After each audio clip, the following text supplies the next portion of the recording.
I'm Rabbi Hillel Cohn. And I'm Father Alexis.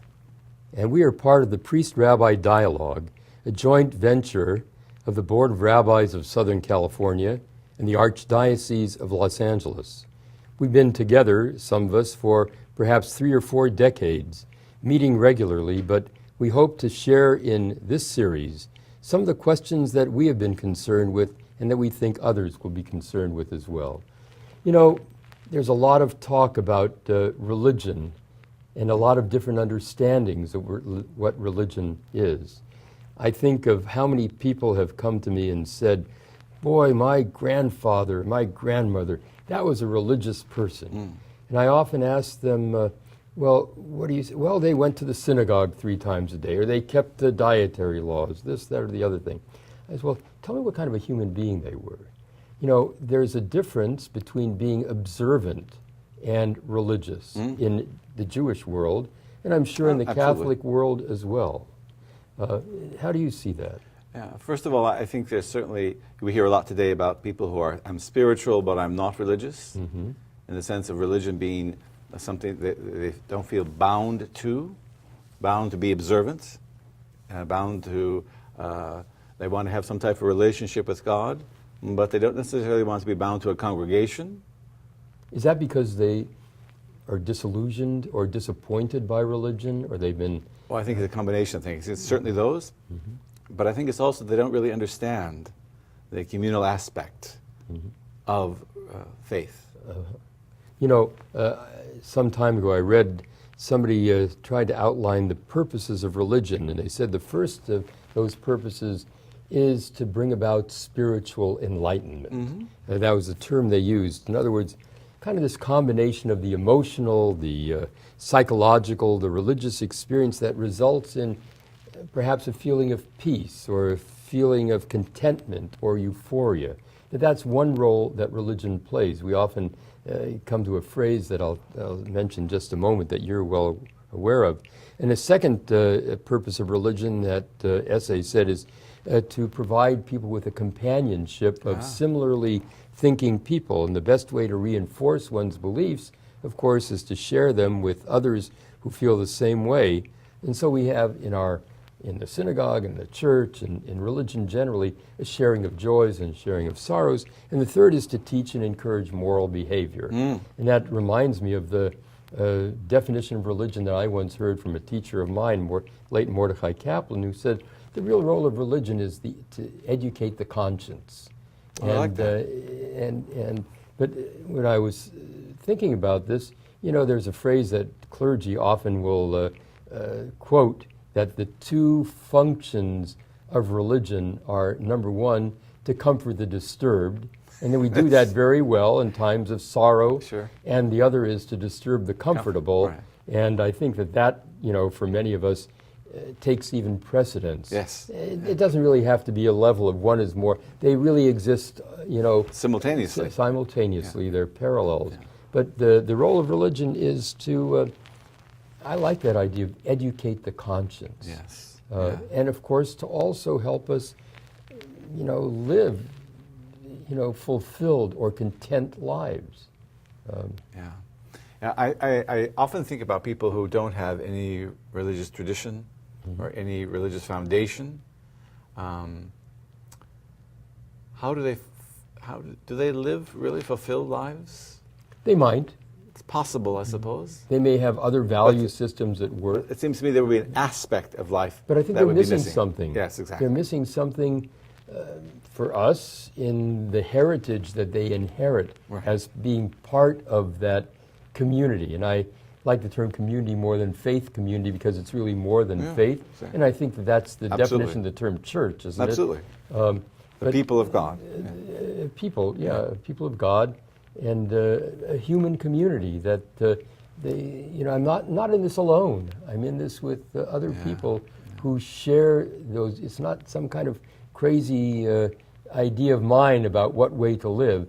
I'm doing this in concert with people who have come before me and hopefully transmit it to and you're transmitting it on to those who come after it. There's also that idea of support also if you're doing this in community. I know as a Eastern Catholic, as a Greek Catholic, during our many fasting periods, like you're fasting on Various Yom times during the Kippur, year, but particularly yeah. Yom Kippur. But it must be one thing to do it on your own, but something else to do it knowing that to observe such a fast when you know that all your congregants around you are doing it with you.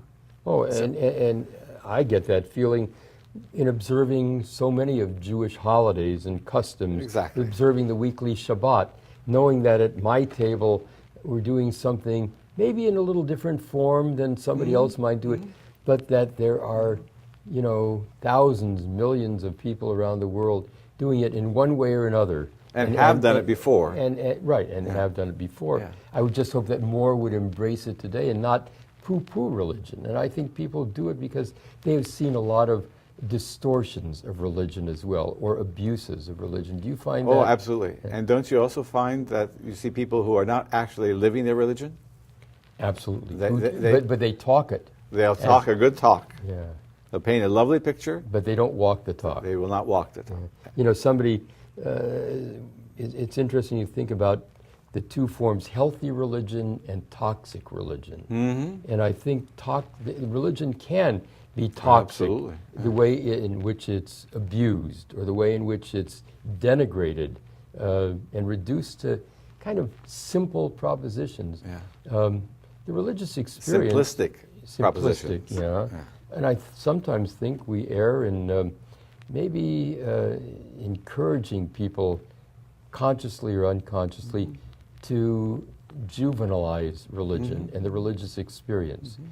The beauty that I have observed of a Mass, the glorious music, and even the beauty of a cathedral edifice or a church edifice.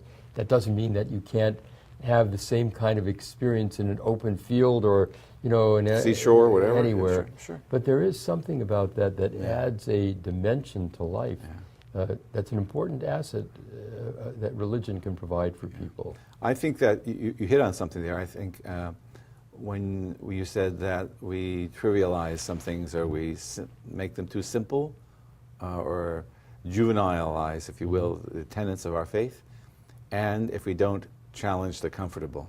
Right. People who have these misguided ideas about religion, or they only focus on one aspect of religion, the fire and brimstone. But Father of Alexa, religion. you feel this, I know you do, because we're friends, how often we would like to just get a hold of some of these people who are abusing religion. Yes. And I don't want to denigrate some of the television ministries or so on, but I find some of it to be so absurd almost. Some of the things you hear. And that are done in the name of religion. In the name of religion, yes. I'm not talking about the terrible disasters that have come upon the world, the wars. I'm talking about the Everyday sense preaching, that people, yes. That they can be satisfied with a life that's not really a well-lived life, that's a poorly lived life, and that, it doesn't matter how they treat the other person. That, absolutely, to me, all that's of these why things, the education of the conscience. Precisely. Yeah. That's exactly why conscience have to be developed too, and that's the education aspect of it. But it gets back again to that wonderful phrase to disturb the comfortable, yes, exactly, and comfort the disturbed. Yeah. And we do very well at the comforting pretty the good disturbed. at that. But who were the great disturbers of the comfort? Were the great prophets of the Hebrew Scriptures. Absolutely. In Amos and Isaiah. And they said, the status quo, this isn't the way it should be. That's right. And they were willing to go to the powers that be in their, in their society and say to a king, listen, what you're doing happens to be the wrong way, that's not the way of justice, that's right. not the way of righteousness. That's right. And that we can call you to task for that. That's also the role of religion. The fact that those early prophets suffered bitter ends shows that they, at least if they weren't followed, they were at least heard. And that's what we have to be. We have to make ourselves heard in bringing it forth, the messages of these ancient prophets. I love to preach on the prophets. When we have, in the Roman Catholic tradition, there have these readings at Mass. Part of your lectionary. And often the Old Testament reading, what we term the Old Testament, are from the prophets. Hebrew Scriptures, right. I will not preach on the New Testament, but I will preach on the prophets. And the people they haven't even heard it. Right. You know, there was a textbook that we used in religious schools a number of years ago about the prophets, and the author titled it God's Angry Men. Yes, yes. And you call it God's angry men and women, but Yeah. that term, they were angry people. They were angry at the perversions of justice, at the It's a perversion of religion. right, the dehumanizing of people. And if the prophets, and there are people who speak in the tradition of the prophets today, who could lash out against the abuses of technology that reduce people to numbers, to just being an other thing. You call somebody up and you get their electronic answer, and they ask you for your account number, not who are you as a person. And They're not interested. valuing you as a They're not person. interested. Yeah, healthy religion, I think, for me, gives meaning to life rather than contributing to chaos. Yes. And healthy religion encourages an allegiance to and a worship of, allegiance to what it perceives to be really the ultimate source of goodness.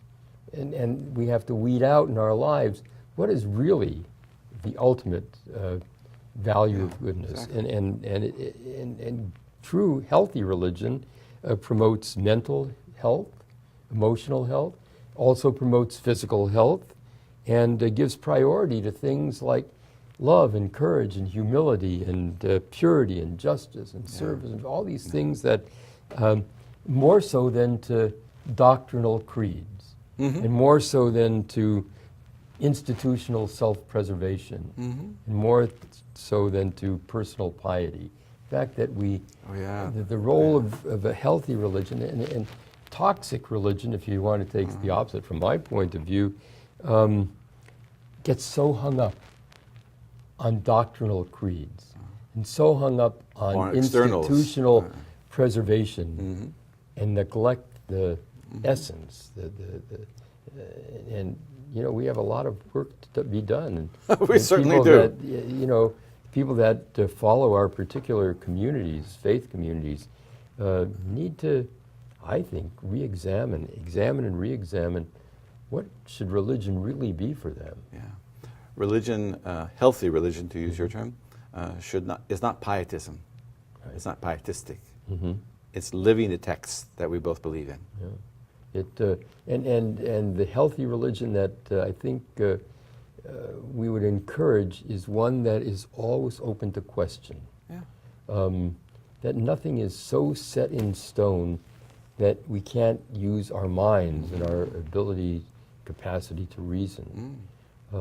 It's by questioning that you learn and you deepen your faith. Yeah, and I have no argument with those. I think observance can lead to religion. Absolutely, absolutely. But when observance becomes the replacement for real religion, then we've really missed something.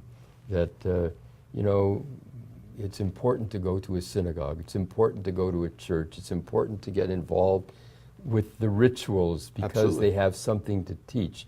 But if that becomes the sine qua non, if that becomes the ultimate without considering what the religious life is all about. Something lacking then.